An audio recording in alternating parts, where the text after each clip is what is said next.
El gran problema no es si tienes la palabra de Dios abierta en tus manos, es más bien si tienes el corazón abierto a su voz, a su palabra.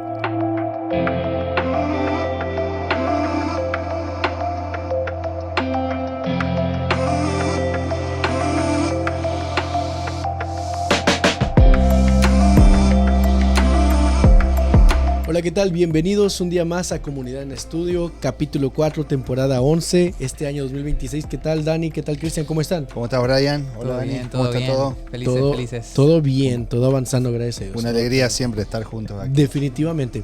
Hasta me siento joven, miren, hasta casi que de la edad de ustedes. Yo me siento excluido porque los dos vienen de gris. Ahora ya sabemos quién es el desertor. Rebelde. Yo soy el rebelde el día de hoy, discúlpenme, no era mi intención, la verdad que sí, bueno, medio gris, medio gris, ahí medio salvando.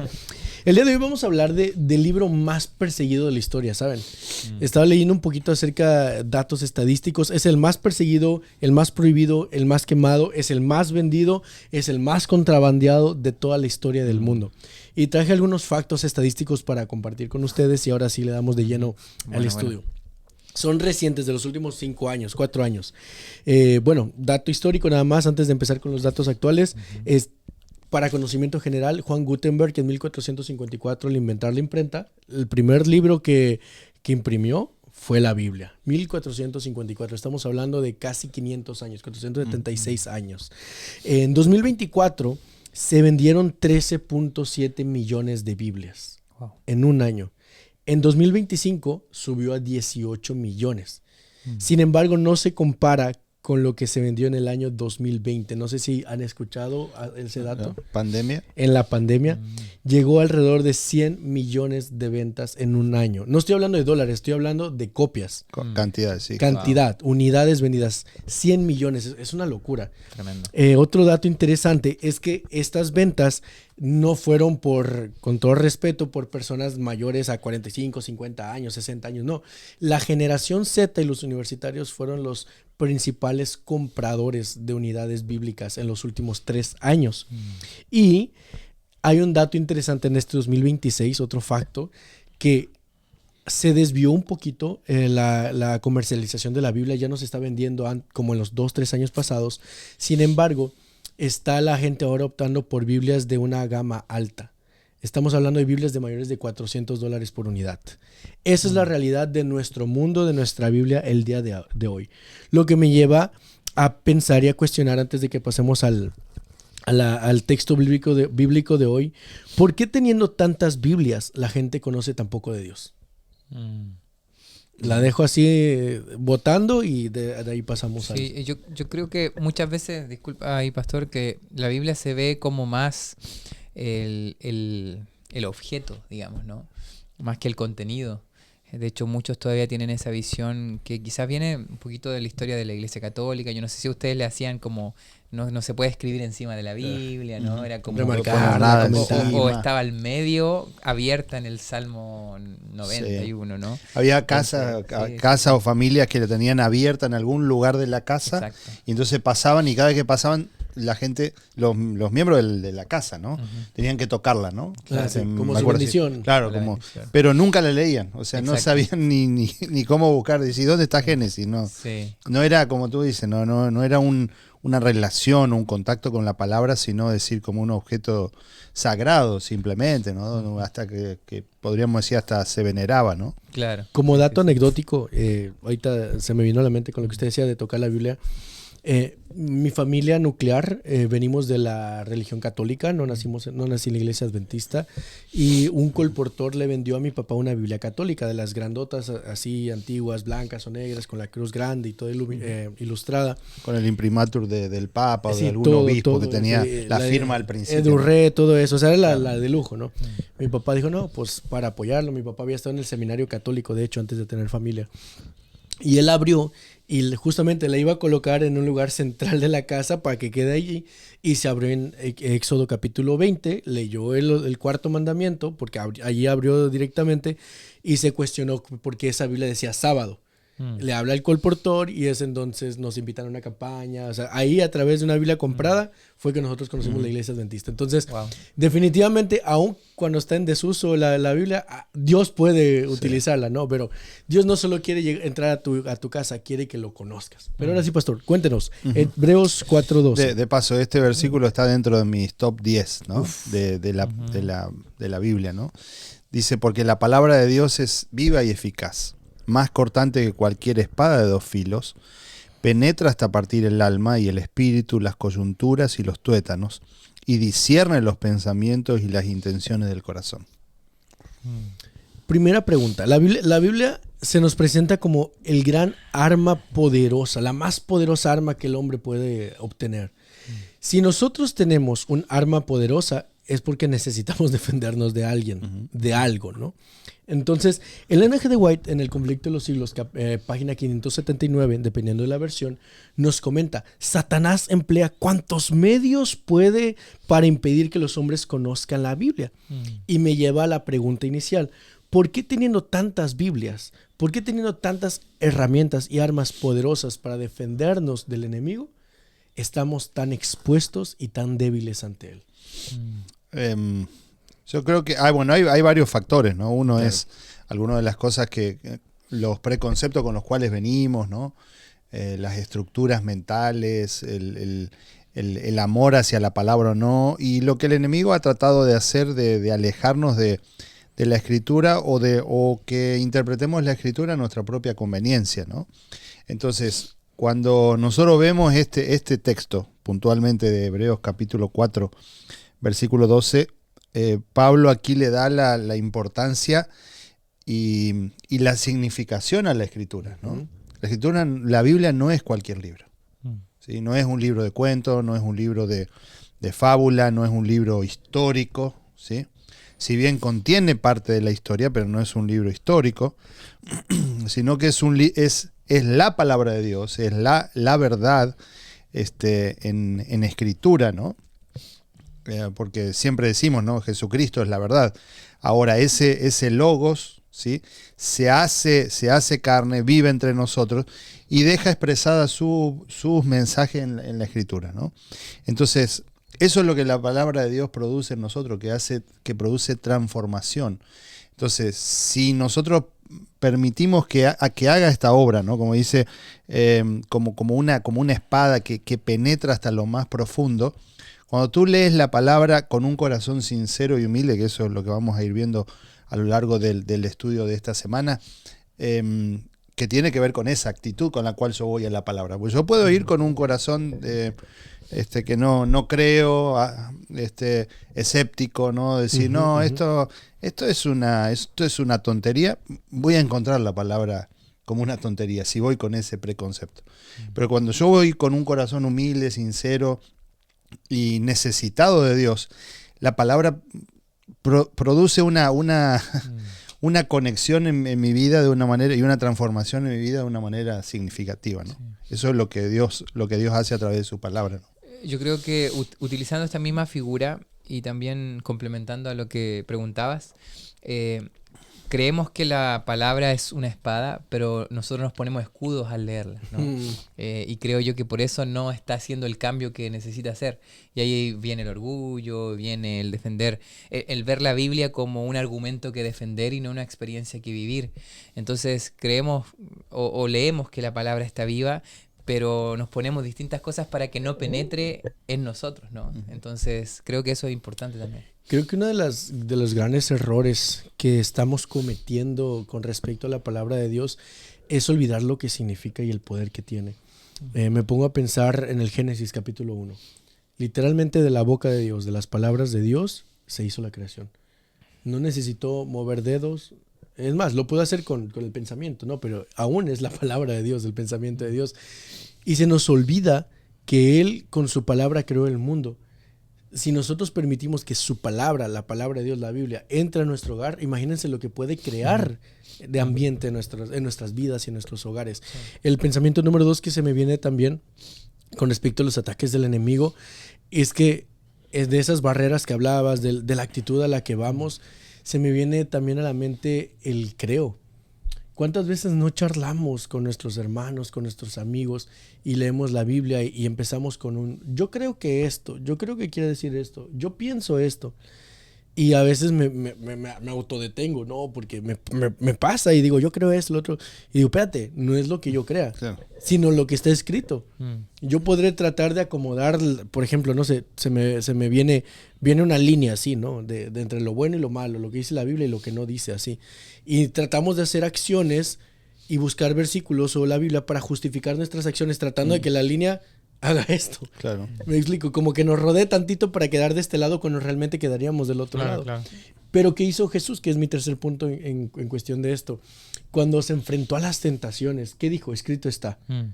O sea, ni siquiera fue tan egocéntrico él para decir, yo digo esto. Él mismo, si fuera, bromeaba un poquito con Dani antes de empezar, que cuando hablo con otras personas y tengo que mencionar a alguien, menciono mucho el apellido, ¿no? Entonces, Jesús lo que hace es casi que hacer una mención en APA, ¿no? De Dios menos 2000 años antes, ¿no? Algo así, escrito está. Entonces, muchas veces a nosotros se nos olvida que nosotros no debemos basar nuestras decisiones en lo que creemos y pensamos, sino en lo que realmente está escrito para nosotros. Y esto me lleva a la siguiente pregunta. ¿Creen que existe una manera incorrecta o correcta para estudiar la Biblia? O sea, ¿existe algún propósito incorrecto y un propósito correcto? ¿Qué podemos comentar de esto?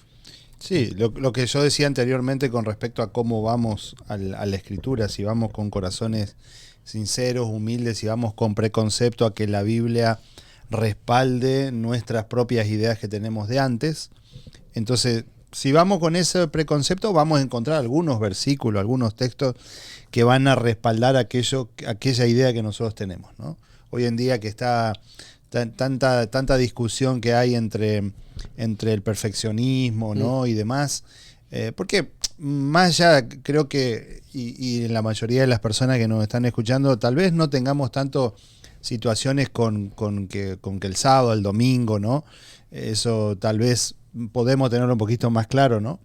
Pero sí en cuanto al perfeccionismo, en cuanto a la salvación, en cuanto a qué es lo que nosotros necesitamos para ser salvos, si yo puedo hacer algo para ser salvo, son discusiones o preguntas que a veces están solapadas en nuestra vida y que nosotros vamos a la Escritura y decimos, no, pero la Biblia dice esto, pero olvidamos el contexto, olvidamos otros versículos, olvidamos el ministerio por el cual Jesús vino a esta tierra, olvidamos lo que Jesús le decía a los que tenían estos pensamientos también. Entonces, siempre entender la Biblia de una manera completa y despojarnos de aquellas todas ideas con las cuales nosotros venimos, y nos pasa mucho a los pastores a veces. A veces los pastores queremos presentar un mensaje, un sermón, entonces buscamos versículos que avalen eso, ¿no? Y que respalden eso, es decir, acá encontré este versículo.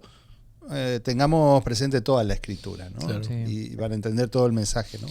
Yo creo que también uno de los grandes riesgos es cuando sacamos a Cristo de la Escritura y no la leemos en base a Cristo, porque hasta hace unos años atrás yo leía la Biblia y era como yo siendo el protagonista, ¿no? Como qué es lo que me tiene para mí, prácticamente como un libro que yo abro y hay un mensaje para mí, ¿no? Y no sé si ustedes a veces lo hacían cuando niños o algo así, ¿no? ¿Y cuál es la promesa que Dios tiene para mí? A veces uno se encontraba con algo que no tenía mucho sentido si lo sacabas de contexto, ¿no? Ve y ahórcate, ve tú y claro, lo mismo. Imagínate, o sea, como que... Entonces, pero desde como que cambió mi perspectiva y descubrí que la mejor manera de leer la Biblia es que el protagonista es Jesús. ¿Qué es lo que me quiere decir la Biblia acerca de Jesús? Y cuando yo pongo a Jesús como protagonista, todo cambia, ¿no? Y leo la Biblia con el filtro de Jesús, ¿no?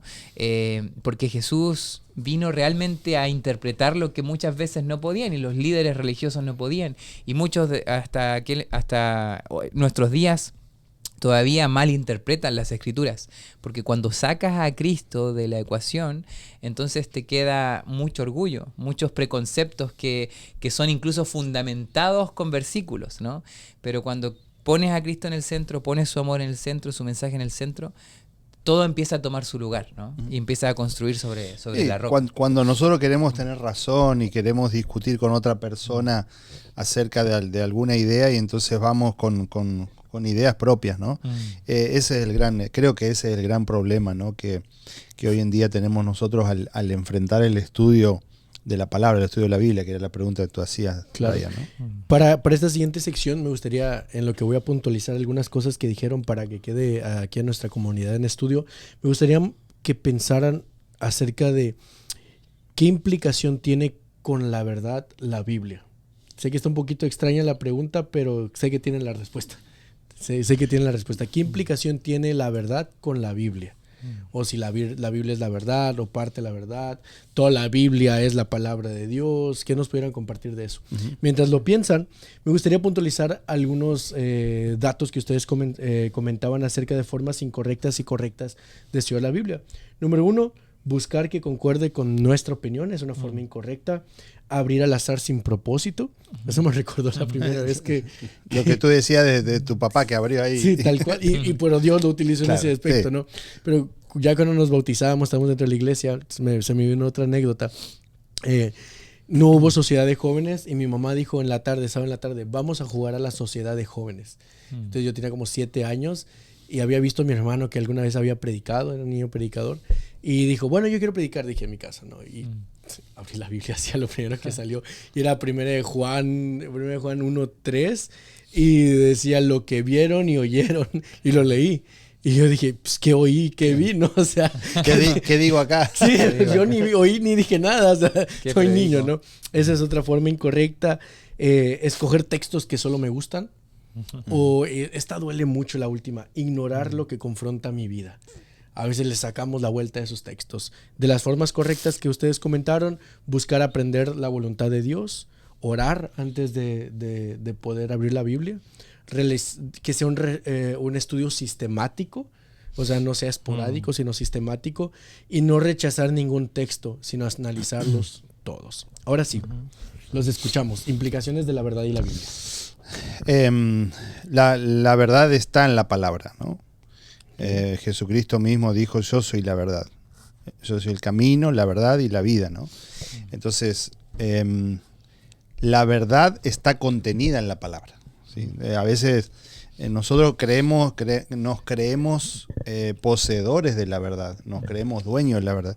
Y cualquier persona puede acceder a la verdad. Como si tuviéramos los derechos reservados de la Cualquier verdad. persona puede acceder a la verdad. Claro. Es más, tal vez haya gente que el Espíritu Santo los va moviendo y los va guiando en sus propias casas a encontrar la verdad, y la encuentran más rápido o ha sido más efectiva en su vida, o ha sido más profunda en su vida que lo que nosotros podemos llegar a haberlo alcanzado en este momento, ¿no? Entonces, ahora, una cuestión interesante con respecto a esto en el día martes, que habla el autor allí, cómo la verdad en este tiempo está siendo tan cuestionada, ¿no? Y es una de las artimañas que Satanás ha ido utilizando. Desde el mismo comienzo, allí en el huerto del Edén, Satanás ha ido tergiversando la verdad y modificando. Y hoy más que nunca, con todo lo que nos aparece, y uno pone de pronto TikTok y todas las ideas, y uno dice, ¿será esto verdad? ¿Sí? En todos los ámbitos, absolutamente en todos los ámbitos. En las fake news, que uno dice, esta noticia será real, entonces la gente empieza a compartir esos videos, y a veces hasta hemos tenido que decirle a algunos hermanos, mira, deja de compartir eso porque eso es una tremenda mentira y engaño. No, pero lo dice ahí internet. El diablo utiliza muchas artimañas para confundir, ¿no? Claro.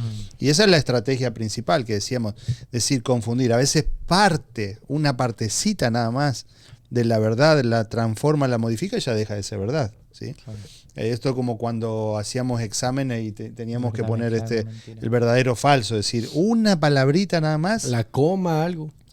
Una palabra ya cambiaba el sentido de la oración y ya la hacía falsa, ¿no? Y esa es la estrategia que Satanás tiene, es confundir pequeñas cosas y entonces diseminar de esa manera el engaño, ¿no? Entonces nosotros tenemos que estar sumamente alertas, apercibidos, conocer la palabra de Dios por nuestra propia cuenta, y tener ese, como decíamos anteriormente, tener ese corazón abierto para que el Espíritu pueda hablarnos a través de ella, ¿no? Y cuando permitimos eso se produce una explosión de iluminación que el Señor produce en nuestra mente de una manera magnífica, ¿no? Por eso se habla que la palabra está viva y creo que es importante tener esa visión que estábamos mencionando aquí. La Biblia no la escribió Dios con su mano, con su dedo, ¿no? Palabra por palabra, ni tampoco la dictó palabra por palabra. Creo que eso es súper importante porque cuando nosotros estudiamos los autores de la Biblia, humanos, ¿no? Que recibieron inspiración y revelación, podemos entender que ellos describieron lo que Dios les revelaba con un idioma limitado. Describían al Eterno con palabras humanas, ¿no? Entonces creo que eso es súper importante porque nos abre también a lo que dice en el día martes, que dice que al mismo tiempo, a medida que leemos la palabra de Dios, nuestra comprensión de Él y de su verdad puede crecer. Dice, hay minas de verdad que ha de descubrir todavía el investigador ferviente. Por eso, la verdad todavía... por eso es tan arrogante decir que la tenemos, ¿no? Porque todos los días podemos ir más profundo. Y si somos humildes y observamos también personas incluso fuera de nuestra denominación, pueden darnos también, ayudarnos a encontrar cosas que quizás nosotros no hemos percibido e ir más profundo. Porque la verdad es mucho más compleja, es mucho más profunda de la que nosotros hemos simplificado. Creo yo que eso es súper importante también. Me hace recordar, así como hacían este dibujo de la verdad, un comentario del pastor Abner Hernández, un cubano, él ahora es maestro en Andrews, y él nos hacía como, nos dibujó un círculo en el pizarrón, así como la mesa en la que tenemos, y nos decía, este es Cristo, es la verdad. Y nosotros no podemos poseerlo porque ¿quiénes somos? Él es Dios. Entonces no se trata de tenerla, sino nosotros estar en la verdad. Asegurarnos de estar adentro de este círculo, el cual es la verdad. Y algunos chicos medio mencionaban, no, pues es que la verdad tiene que estar en el centro y hay quienes están por aquí en la orillita y otros por aquí, pero están en la verdad.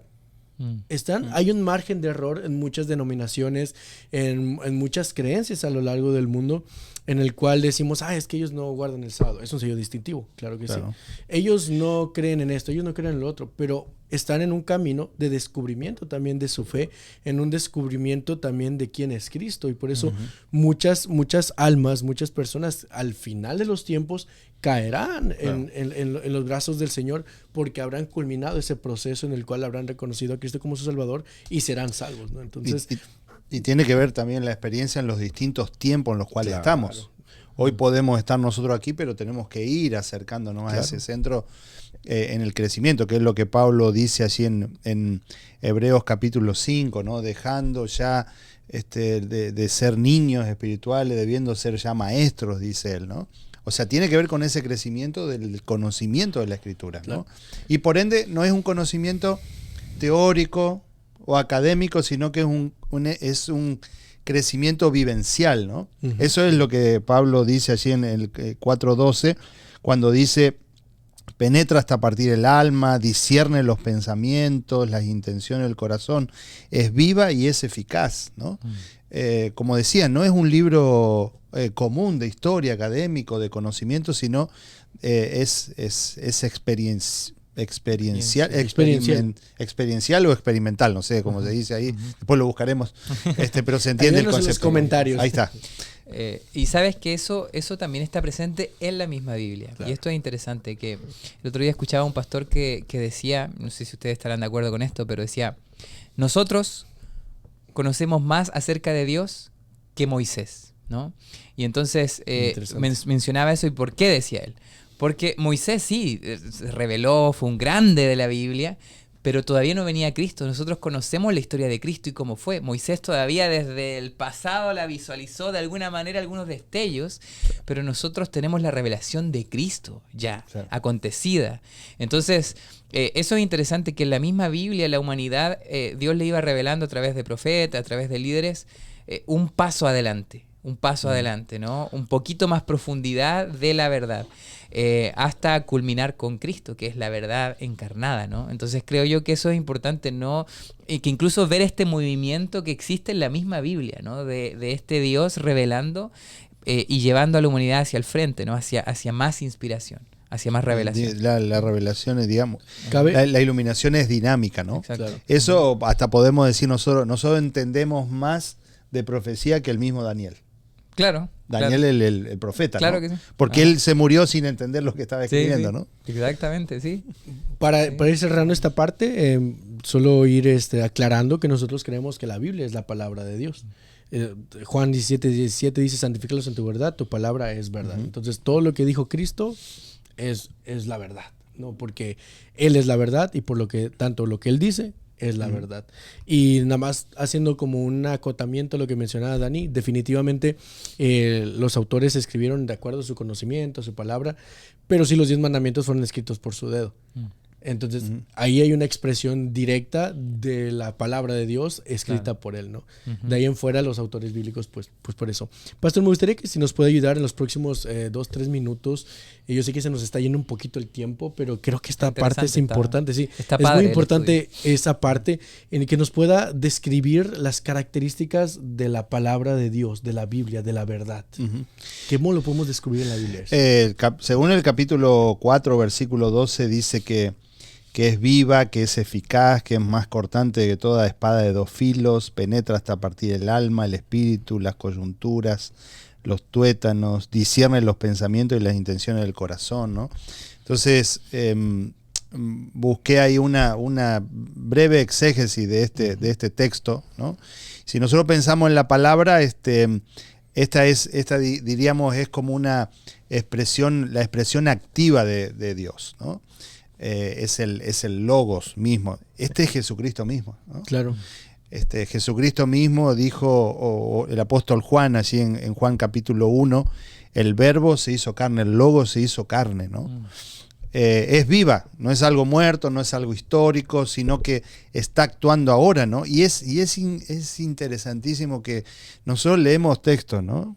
Primer libro que se presume fue escrito en la escritura, como el libro de Job, por ejemplo, escrito hace 3.500 años, ¿no? Uno lo lee y un texto que fue escrito 3.500 años atrás sigue teniendo vigencia hoy, ¿no? Los evangelios, ¿no? Escritos hace 2000 años atrás, sigue teniendo vigencia hoy, ¿no? Las palabras de Jesucristo siguen teniendo vigencia hoy. Es viva, es eficaz. La palabra griega que se traduce aquí como eficaz es energes, ¿no? Que de ahí proviene la palabra energía, o sea, es operante, es activa, produce un efecto real, ¿no? Eso es el hecho de ser eficaz. Es una espada de 2 filos, ¿no? Es una espada con la cual no hay defensa posible, ¿no? Cuando penetra hasta lo más profundo, ¿no? Divide el alma y el espíritu, ¿sí?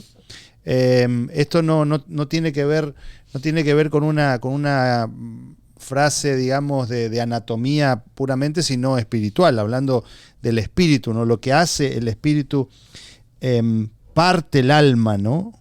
Y el espíritu. Esto es ¿qué podríamos decir aquí cuando decimos parte el alma? Esto es doblega el alma, ¿no? Nuestro alma se derrama delante de la palabra.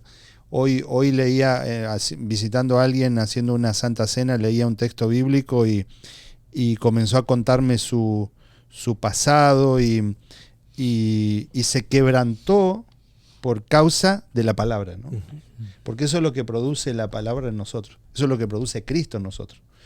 No podemos nosotros quedar igual de pie, así de la misma manera, con un espíritu arrogante. A menos que vayamos con un espíritu arrogante y no tengamos el deseo de que Cristo nos transforme.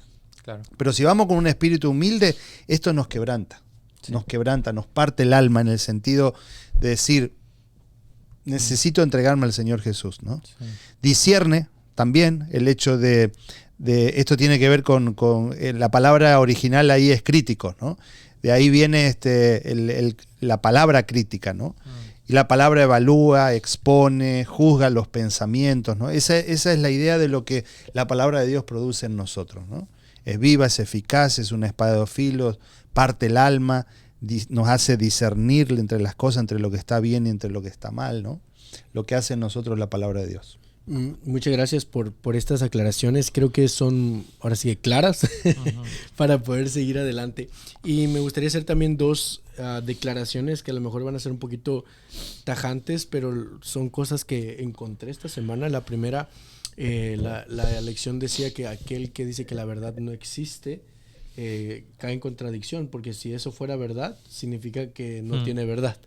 Entonces, es interesante cómo la filosofía trata de jugar con la verdad que es Cristo. Y número 2, el relativismo, ¿no? El relativismo. El decir de que como adventista yo tengo mi verdad, y esta es mi verdad, que fue lo que discutimos al principio, y que cada quien tiene su verdad. No se trata de que cada uno de nosotros tenga su verdad, sino de que todos estemos en la verdad, porque la verdad existe y es Dios. Lo mencionaba así por encimita. Vamos a ir aterrizando nuestro estudio el día de hoy, y para combinar los últimos 2 temas que tienen que ver con que nosotros podamos ser honestos y caer en una condición del corazón apta para poder aceptar la verdad, ¿cómo debiéramos nosotros estar? ¿En qué actitud del corazón podemos nosotros estar para aceptar esta verdad? ¿Y cuáles son los beneficios de aceptar esta verdad? La actitud del corazón. Puedo empezar con la actitud del corazón y después de los beneficios. Yo creo que ya lo que hemos hablado es tremendo, que nosotros podamos tener humildad, ¿no? Para que Dios pueda llegar a lo más profundo de nosotros, permitírselo. Yo creo que en la misma Biblia, desde el Génesis, existe esto de la libertad. El amor de Dios funciona en base a la libertad. Entonces, esto es como una fórmula. Yo tengo que poner el deseo, la apertura de que la palabra de Dios llegue a lo profundo de mi corazón. Yo tengo que estudiarla. A veces incluso la estudiamos como para criticar al otro, ¿no? E incluso escuchamos cuando se presenta también de los sermones, ¿no? En la iglesia, cómo este sermón me ayuda para poder criticar al otro, ¿no? Y lo aplicamos a otra persona. Tener verdad, claro, ¿no? Exactamente. El predicador te está hablando, sí, ¿no? damos codazo al otro. No. Creo que lo primero es poder, ¿qué es lo que Dios quiere? ¿Qué es lo que la Biblia me dice acerca de Jesús? ¿Y qué es lo que Jesús me está diciendo acerca de mí? ¿Qué tengo que cambiar? ¿Dónde Dios tiene que llegar para producir un cambio? Creo que eso es clave. Y los beneficios de estudiarla así yo creo que son infinitos. O sea, primero es la salvación eterna, pero también la salvación presente, ¿no? Uh-huh. Es poder ser salvado por su poder, por su palabra, aquí y ahora, ¿no? Uh-huh. Es vivir una vida diferente.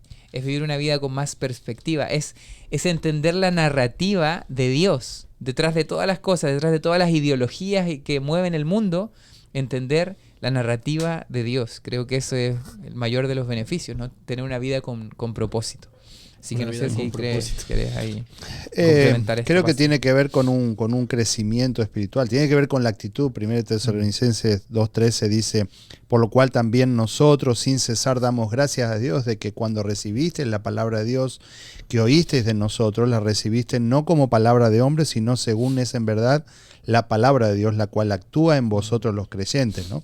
Pero hay un crecimiento también, ¿no? Cuando nosotros pensamos en los discípulos que iban camino a Emaús, volviendo de Jerusalén ese día domingo, después de la muerte de Cristo, después de la resurrección, y Jesús se le aparece a esos discípulos, dice, les iba abriendo la palabra, le iba abriendo sus corazones también, y les mostraba todo lo que la palabra, la escritura decía de él, ¿no?